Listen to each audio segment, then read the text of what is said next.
ಇವತ್ತು ಧರ್ಮದ ವಿಚಾರವನ್ನು ಇಟ್ಟುಕೊಂಡು ರಾಜಕಾರಣಿಗಳು ಚುನಾವಣೆಗೆ ಹೋಗ್ತಿದ್ದಾರೆ ವಿನಃ ಅಭಿವೃದ್ಧಿ ಆಗಲಿ ಅವರ ಸೇವೆ ಆಗಲಿ ಯಾವುದನ್ನು ಕೂಡ ಮುಂದೆ ಇಟ್ಕೊಂಡು ಹೋಗ್ತಿಲ್ಲ. ಕೇವಲ ಧರ್ಮ ಧರ್ಮ ಧರ್ಮ. ಹೇಗೆ ನೋಡ್ತೀರಿ ಇದನ್ನು ನೀವು? ಧರ್ಮ ಅನ್ನುವಂತಹದ್ದು ಅದರ ನಿಜಾರ್ಥದಲ್ಲಿ ವಿಶಾಲಾರ್ಥದಲ್ಲಿ ರಾಜಕಾರಣವನ್ನು ಬಿಡಲ್ಲ, ಆರ್ಥಿಕ ಕ್ಷೇತ್ರವನ್ನು ಬಿಡಲ್ಲ, ವಿದ್ಯಾಭ್ಯಾಸ ಕ್ಷೇತ್ರವನ್ನು ಬಿಡಲ್ಲ, ಗೃಹಸ್ಥನ ಕ್ಷೇತ್ರವನ್ನು ಬಿಡಲ್ಲ, ಸನ್ಯಾಸಿ ಕ್ಷೇತ್ರವನ್ನು ಬಿಡಲ್ಲ. ಎಲ್ಲವನ್ನೂ ವ್ಯಾಪಿಸ್ಕೊಂಡಿರ್ತಕ್ಕಂಥ ಒಂದು ರೀತಿಯ ಓವರಾಲ್ ಕಾಂಪ್ರಹೆನ್ಸಿವ್ ಡಿಸಿಪ್ಲಿನ್ ಧರ್ಮ ಅನ್ನುವಂಥದ್ದು. ಅದನ್ನು ರಾಜಕಾರಣಿಗಳಿಗೆ ಅದರ ಸರಿಯಾದ ಅರ್ಥ ಮಾಡಿಕೊಳ್ಳೋದಕ್ಕೆ ಕಷ್ಟ.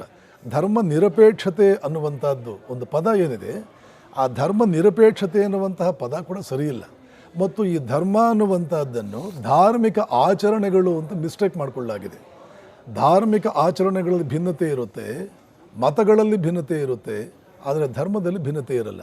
ಇದು ಯಾವುದರ ಪರಿಜ್ಞಾನವೂ ಇಲ್ಲದೆ ಮತವನ್ನು ಧರ್ಮವನ್ನು ಒಂದಾಗಿಸಿಕೊಂಡು ರಾಜಕಾರಣಿಗಳು ಮತಗಳ ಜೊತೆ ಒಂದು ರೀತಿ ಆಟ ಆಡ್ತಾ ಇವರನ್ನು ಅವರ ಮೇಲೆ ಅವರನ್ನು ಇವರ ಮೇಲೆ ಇಲ್ಲದೇ ಇರತಕ್ಕಂಥ ಭಯಗಳನ್ನೆಲ್ಲ ಮನಸ್ಸಿನಲ್ಲಿ ಹಾಕಿ ಅವ್ರ ಮೇಲೆ ಬಂದರೆ ನಿಮಗೆ ತೊಂದರೆ ಆಗುತ್ತೆ, ಇವ್ರ ಮೇಲೆ ಬಂದರೆ ನಿಮಗೆ ತೊಂದರೆ ಆಗುತ್ತೆ. ಎಷ್ಟೋ ಸಲ ರಾಜಕಾರಣಿಗಳು ಬೇರೆ ಬೇರೆ ರಾಜ್ಯಗಳಲ್ಲಿ ಈ ಚುನಾವಣೆಗಳಲ್ಲಿ ಪ್ರಚಾರ ಮಾಡುವ ಕಾಲದಲ್ಲಿ ನೋಡಿ, ಅವರು ಬಂದರೆ ಈ ಧರ್ಮ ಬಂದ್ಬಿಡುತ್ತೆ ನಿಮಗೆ ತೊಂದರೆ ಆಗುತ್ತೆ, ಇವರು ಬಂದರೆ ಈ ಧರ್ಮ ಬಂದ್ಬಿಡುತ್ತೆ ನಿಮಗೆ ತೊಂದರೆ ಆಗುತ್ತೆ.